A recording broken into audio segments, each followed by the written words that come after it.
தமிழ்நாட்டின் முக்கிய நிகழ்வுகளை எக்ஸ்பிரஸ் செய்திகளாக பார்க்கலாம். தஞ்சை மாவட்டம் காட்டுமன்னார் கோவில் அருகே கீழணைக்கு நீர்வரத்து அதிகரிப்பால் கொள்ளிடம் ஆற்றில் 3வது நாளாக 52,775 கன அடி உபரிநீர் வெளியேற்றப்படுகிறது.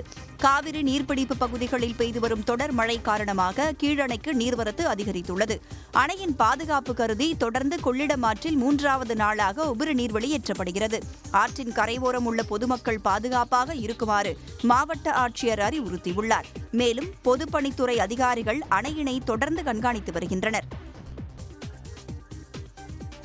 தேனி மாவட்டம் ஆண்டிப்பட்டி அருகே மேகமலை அருவியில் தொடர்ந்து நீர்வரத்து அதிகரித்திருப்பதால் 9வது நாளாக குளிக்க தடை தொடர்கிறது.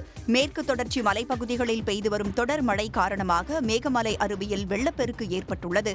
சுற்றுலா பயணிகளின் பாதுகாப்பு கருதி அருவியில் குளிக்க 9வது நாளாக வனத்துறை தடை விதித்துள்ளது.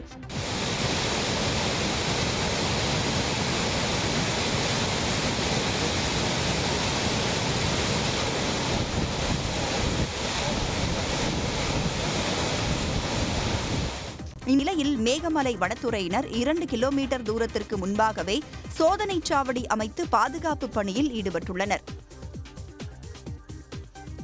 ஸ்ரீபெரும்புதூர் வட்டார வளர்ச்சி அலுவலகத்தில் நுழைவாயிலை உடைத்துக் கொண்டு சீறி பாய்ந்த லாரியால் பரபரப்பு ஏற்பட்டது.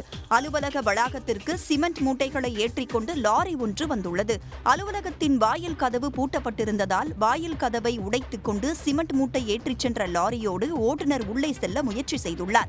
இதனால் நுழைவாயில் அப்படியே லாரியின் மீது விழுந்து விபத்து ஏற்பட்டது. அலுவலகம் பூட்டப்பட்டிருப்பதை அறிந்த ஓட்டுநர் லாரியோடு நுழைவாயிலை உடைத்து விபத்து ஏற்படுத்தியுள்ளார். நல்வாய்ப்பாக அப்பகுதியில் மக்கள் நடமாட்டம் இல்லாததால் பெரும் விபத்து தவிர்க்கப்பட்டது.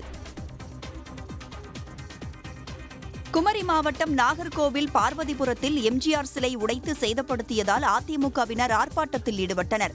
பார்வதிபுரம் சந்திப்பில் 1995ஆம் ஆண்டு எம்ஜிஆரின் சிலை அதிமுகவினரால் நிறுவப்பட்டு பராமரிக்கப்பட்டு வருகிறது. இந்த நிலையில் மர்ம நபர்கள் சிலையில் உள்ள இடது கையை உடைத்து சேதப்படுத்தி சென்றுள்ளனர்.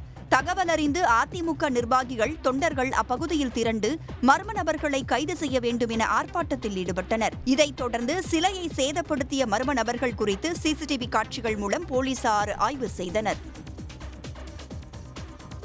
ஜனநாயக ஆட்சி மற்றும் குடிமக்கள் உரிமைகள் குறித்த ஒருநாள் தேசிய மாநாடு சென்னை எழும்பூரில் உள்ள மெட்ராஸ் சமூக பணிப்பள்ளியில் நடைபெற்றது. இந்த மாநாட்டில் ஓய்வு பெற்ற நீதிபதி ஹரி பரந்தாமன், மருத்துவர் சுரேஷ், ஹென்றி தீபன் உள்ளிட்ட பலர் கலந்து கொண்டனர். இதில் தேர்தல் முறைகேடுகளை தடுப்பது, தேர்தல் ஆணையம் குறித்து ராகுல் காந்தி முன்வைத்த குற்றச்சாட்டுகள் போன்ற பல்வேறு தலைப்புகளில் விவாதித்தனர். திண்டுக்கல் மாவட்டம் கொடைரோடு அருகே தனியார் தொழிற்சாலையில் தயார் செய்யப்பட்ட 301 டிராக்டர்கள் சரக்கு ரயில் மூலம் ஜெய்ப்பூருக்கு அனுப்பி வைக்கப்பட்டன. தனியாருக்கு சொந்தமான டாஃபே டிராக்டர் தயார் செய்யும் தொழிற்சாலையிலிருந்து இந்தியா முழுவதும் உள்ள பல மாநிலங்களுக்கு டிராக்டர்கள் விற்பனைக்காக அனுப்பி வைக்கப்படுகின்றன. இந்நிலையில் தொழிற்சாலையில் தயாரிக்கப்பட்ட 301 டிராக்டர்கள் திண்டுக்கல் ரயில் நிலையத்திலிருந்து பிரத்யேக சரக்கு ரயில் மூலம் ராஜஸ்தான் மாநிலம் ஜெய்ப்பூருக்கு அனுப்பி வைக்கப்பட்டன.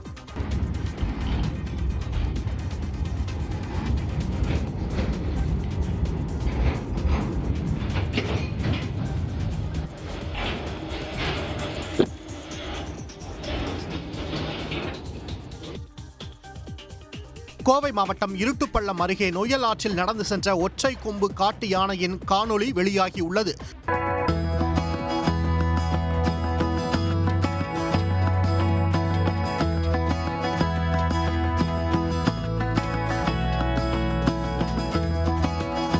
ஆலந்துறை வனப்பகுதியிலிருந்து வெளியேறும் காட்டு யானைகள் அவ்வப்போது விளைநிலங்களுக்குள் புகுந்து மக்களை அச்சுறுத்தி வருகிறது. இந்நிலையில் சாடிவயல் வனப்பகுதியிலிருந்து வெளியேறிய ஒற்றை கொம்பு காட்டு யானை ஆலந்துறை பகுதியில் உள்ள விவசாய நிலங்களுக்குள் புகுந்தது. அங்கேயே முகாமிட்டிருந்த காட்டு யானை நொய்யல் ஆற்றில் நடந்து மீண்டும் வனப்பகுதியை நோக்கி சென்றது. நாகை அருகே சிக்கல் சிங்காரவேலர் கோவிலில் நடைபெற்ற தேர் பவனியில் திரளான பக்தர்கள் கலந்து கொண்டு தேரை வடம் பிடித்து இழுத்தனர். கந்தசஷ்டி விழாவை முன்னிட்டு கடந்த 21ஆம் தேதி காப்பு கட்டுதலுடன் விழா தொடங்கியது. விழாவின் முக்கிய நிகழ்வான தேர் பவனி இன்று கோலாகலமாக நடைபெற்றது. 4 முக்கிய வீதிகளில் உலா வந்த தேரை பக்தர்கள் வழிபாடு செய்தனர்.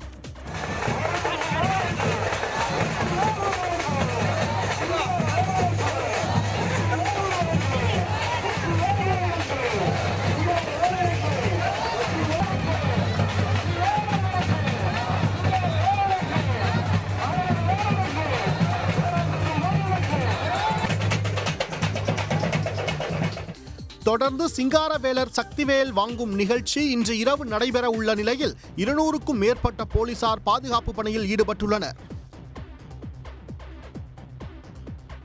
தேனி மாவட்டம் கம்பம் அருகே சுருளி அருவியில் வெள்ளப்பெருக்கு நீடிப்பதால் சுற்றுலா பயணிகள் குளிப்பதற்கு 9வது நாளாக தடை விதிக்கப்பட்டுள்ளது.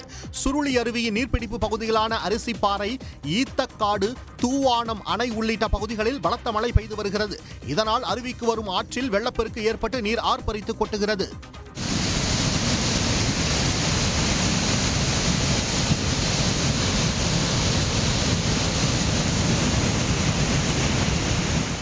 சுற்றுலா பயணிகளின் பாதுகாப்பு கருதி 9வது நாளாக குளிக்க தடை விதிக்கப்பட்டுள்ளது.